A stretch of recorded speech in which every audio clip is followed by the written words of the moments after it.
கன்னியாகுமரியில் வீடு புகுந்து மீனவரை கழுத்தறுத்து கொலை செய்த சம்பவம் பதைபதைக்கச் செய்திருக்கிறது. குடும்பச் சண்டையில் மனைவிக்கு அடைக்கலம் கொடுத்த சகலையை கத்தியால் முதுகில் குத்தியதன் பின்னணி என்ன?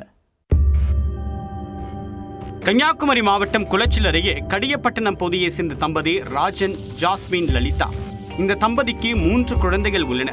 குழந்தை குட்டி என்று ஆன பிறகு கணவன் மனைவி இடையே கருத்து வேறுபாடு ஏற்பட்டு சண்டையிட்டுள்ளனர். இது தொடர்கதையானதால் ஜாஸ்மின், லலிதா கோவித்துக் கொண்டு வீட்டை விட்டு வெளியேறியுள்ளார். பிறகு குட்டில்பாடு என்ற பகுதியில் வசிக்கக்கூடிய தன்னுடைய அக்கா மேரி கலாவின் வீட்டிற்கு சென்றுள்ளார். கோபித்துக் கொண்டு சென்ற மனைவி வீடு திரும்பாததால் ராஜன் ஆத்திரமடைந்துள்ளார்.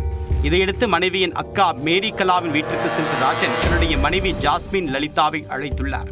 அதற்கு அவர் மறுப்பு தெரிவித்ததால் மீண்டும் கணவன் மனைவி இடையே வாக்குவாதம் முற்றி தகராறு ஏற்பட்டுள்ளது. அதை கண்ட மனைவியின் அக்கா கணவர் புஷ்பநாதன் இருவரையும் சமாதானப்படுத்தியுள்ளார். அத்துடன் சண்டைக்கு வந்த ராஜனுக்கு அறிவுரை வழங்கி வீட்டிற்கு அனுப்பி வைத்துள்ளார். இதையடுத்து அங்கிருந்து கிளம்பிய ராஜன் மீண்டும் தன்னுடைய மனைவி ஜாஸ்மின், லலிதாவின் அக்கா வீட்டிற்கு திரும்பி வந்துள்ளார். அங்கு சோஃபாவில் அமர்ந்து புஷ்பநாதன் டிவி பார்த்து கொண்டிருந்தார். அப்போது சகலைகளான ராஜன், புஷ்பநாதன் இடையே வாக்குவாதம் ஏற்பட்டுள்ளது. திடீர் என்று தான் மறைத்து வைத்திருந்த கத்தியை எடுத்து ராஜன் புஷ்பநாதன் கழுத்தை அறுத்துள்ளார். அதில் நிலை குலைந்தவரின் முதுகிலும் சரமாரியாக குத்தியுள்ளார். எவ்வளவு பிரச்சனைக்கும் நீதான் காரணம். நீ உயிரோடு இருந்தால்தானே என் மனைவி என் வீட்டை தேடி வருவாள். அதனால் நீ உயிரோடு இல்லாவிட்டால் எல்லாம் சரியாகிவிடும் என்று கூறிக்கொண்டே ஆக்ரோஷமாக தாக்கியுள்ளார். இதில் பலத்த காயமடைந்த புஷ்பநாதன் இரத்த வெள்ளத்தில் சரிந்து கீழே விழுந்தார்.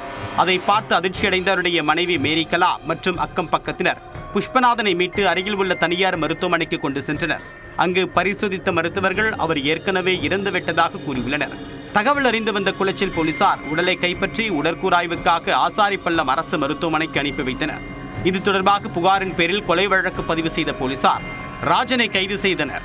குடும்ப சண்டையில் கோபித்துக் கொண்டு சென்ற மனைவிக்கு வீட்டில் அடைக்கலம் கொடுத்த அவரின் அக்கா கணவரை கழுத்தறுத்து குத்தி கொலை செய்த சம்பவம் கன்னியாகுமரியில் கதிகலங்க வைத்துள்ளது.